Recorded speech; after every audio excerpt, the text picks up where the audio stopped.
जितिया व्रत कथा। इस साल जीवित पुत्रिका यानी जितिया व्रत 14 सितंबर को रखा जाएगा। इस दिन भाद्रपद मास की अष्टमी तिथि है। शाम के समय प्रदोष काल में भगवान शिव की पूजा कर कथा सुननी चाहिए।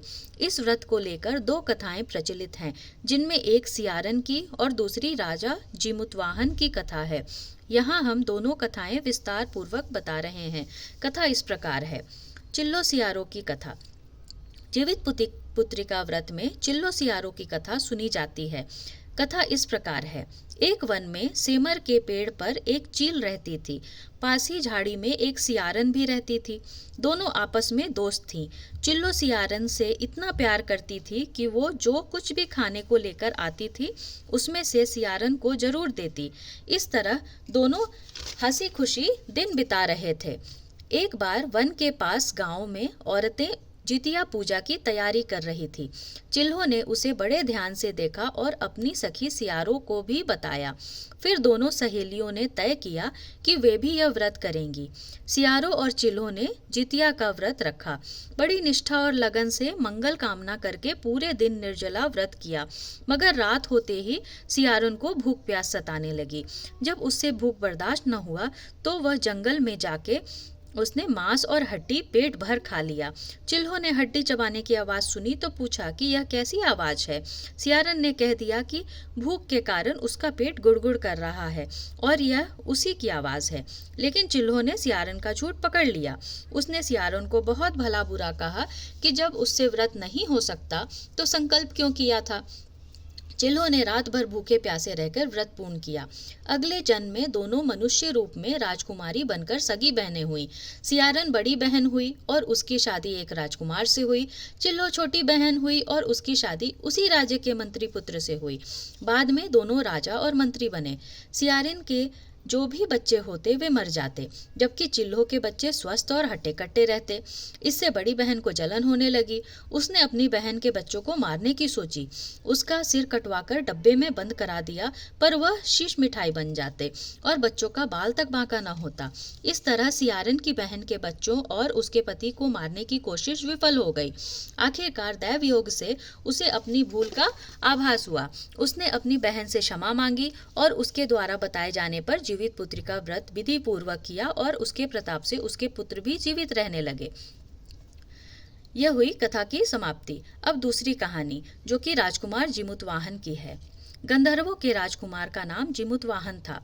वे सभी का परोपकार करते थे। जीमुतवाहन के पिता ने उसको राजपाट सौंपा, पर उसका मन राजपाट में नहीं लगता था।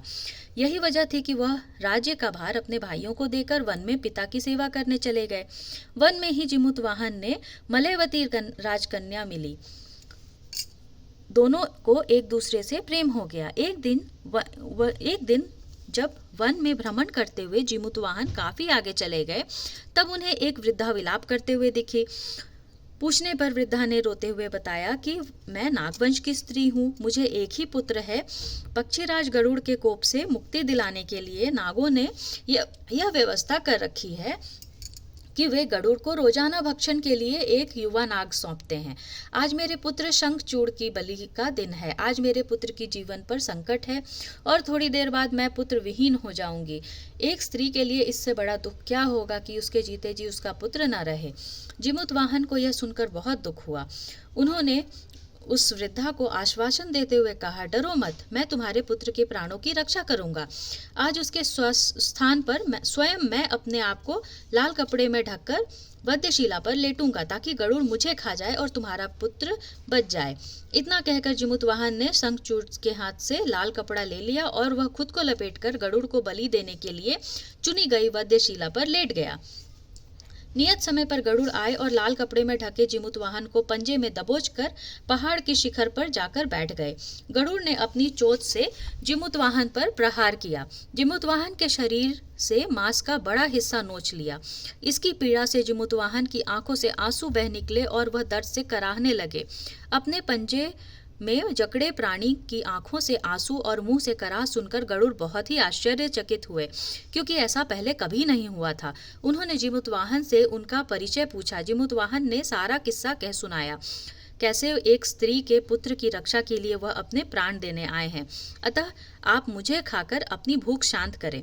गरुड़ उसकी बहादुरी और दूसरों के प्राण रक्षा के लिए स्वयं का बलिदान देने की हिम्मत से बहुत प्रभावित हुए। उन्हें स्वयं पर पछतावा होने लगा।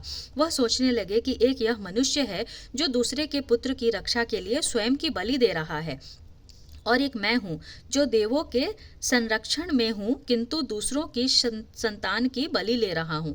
उन्होंने जीमूतवाहन को मुक्त कर दिया। गरुड़ ने कहा, हे मनुष्य, मैं तुम्हारी भावना और त्याग से बहुत प्रसन्न हूँ। मैंने तुम्हारे शरीर पर जो घाव किए हैं उसे ठीक कर देता हूँ। तुम अपनी प्रसन्नता के लिए मुझसे कोई वरदान मांग लो। राजा जीमूतवाहन ने कहा कि हे पक्षीराज, आप तो सर्व समर्थ हैं। अगर आप प्रसन्न हैं और वरदान देना चाहते हैं तो आप सर्पों को अपना आहार बनाना छोड़ दें। आपने अब तक जितने भी प्राण लिए हैं उन्हें जीवन दान दें।